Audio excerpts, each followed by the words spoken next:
First you heard him, now you see him. Garland Gillen joining us here on the final play. College football, Tulane back in the AP poll. They were there earlier this year until they lost to Ole Miss, but they're back now, and deservedly so. And thank goodness. As you know, and I'm sure the viewers at home know, I'm an AP voter. And man, they've been hounding me on social media for weeks. I put them in last week. They didn't get in. This week, they finally got in. There were some upsets on the back end of the rankings. But they deserve this one. Michael Pratt's back to 100%. Huge win at Memphis, a kind of a program builder for this season. And you stay undefeated in the AAC. Everything is looking really good for the Green Wave. Yep, Tulane going to Memphis, a place they hadn't won since 1998, the undefeated season back then with Sean King and those guys. Tulane showed such resiliency in this game. They scored 21 straight points to close the game out and win it. Yeah, Juan, this is what championship teams are all about. You're down 21-10 on the road, national television. Everybody's watching this game, you know, because next was going to be the Colorado-Stanford games. Everybody's in on Coach Prime. So you got the eyes of the country on you, and you get back into this game, and you win this game. I mean, what a strong statement to score 21 unanswered points. Michael Pratt was on fire in the second half. The defense stepped up when it needed to. It was a total team effort, complimentary football on both sides. This is the kind of wins, Juan. As I said, you can use this win and say we can do anything on the road the rest of the season. So if you thought last year was winning the championship with an AAC was a fluke for Tulane, right now they have positioned themselves to win it. I mean, to win their second in a row. They got a very favorable schedule. They get UTSA at home. When the preseason AAC rankings came out, UTSA was right behind Tulane. That's Texas San Antonio. Well, they're both undefeated right now. They get them on the back end of the season at home. SMU, Tulane does not play them in the regular season.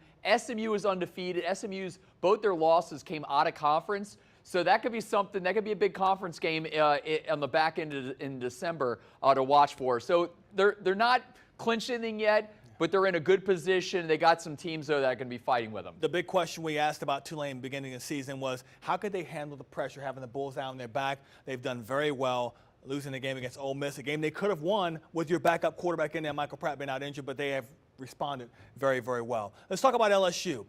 Listen, they were 11-point favorites over Auburn in Tiger Stadium last night. They did way better than that. The defense finally shows up for LSU. Yes, they did. They, as you saw in my story, they gave up only 18 points, but there is a disclaimer, Juan. Auburn is the worst offense in the SEC, but hey, you go and play the teams on your schedule. They had a strong defensive performance also against Mississippi State. Kind of flopped against Arkansas, but still won that game. Ole Miss completely eviscerated them. Get things right. You got Army next week, and then you got a bye, and then you got Alabama, who didn't look too strong against Arkansas at home. Almost gave it away. Yeah, so the defense is starting to get a little better. They're starting to figure out who their guys are. Zy Alexander had a really strong game at cornerback. 30-point blowout against Auburn, and you know how tight these games usually are over the years.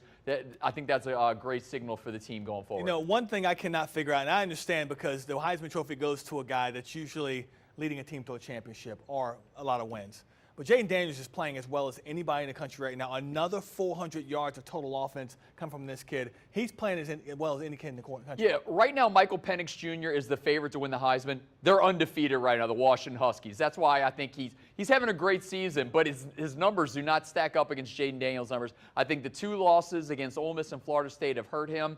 But he's pulling up those rankings right now. He's going to be in the Heisman talk for the rest of the season. If they win in Alabama, he could probably be in New York in December. I don't know if he's going to win it because Michael Penix Jr. is a heavy favorite, but everything's there for him. He just needed, if that defense was a little better, it would really help out Jaden's cause. I just feel like if you go based on how he's performed, no matter whether he's on a winner or losing team, he should be in New York because he's been one of the best quarterbacks in the country all season long.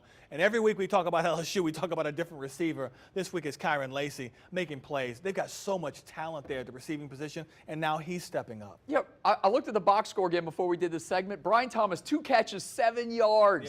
Yeah.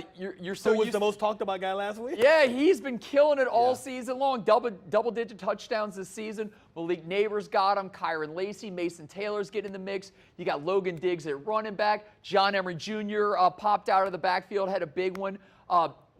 This offense is dangerous. The line, Emory Jones should be back for the Alabama game. He had a little injury, a little nick, but the weapons every single week, Juan. It's like, who's going to burn you this week? Oh, you want to double up Brian Thomas or you want to double up Malik Neighbors? Okay, here's Kyron Lacey. Chris Hilton 1 week's killing them also. It's just an embarrassment of Riches, wealth, yeah. of riches. You're right about that.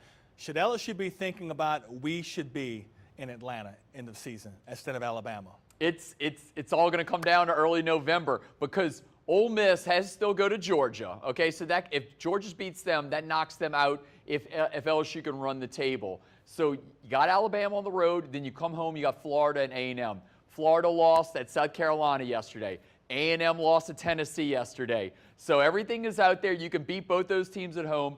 It's all going to set up against Alabama early November. I can't wait. I mean, it's less than 3 weeks away. I will no doubt be there for that one. Cannot have any bad losses after that game as well. Garland, thank you very much. Appreciate that.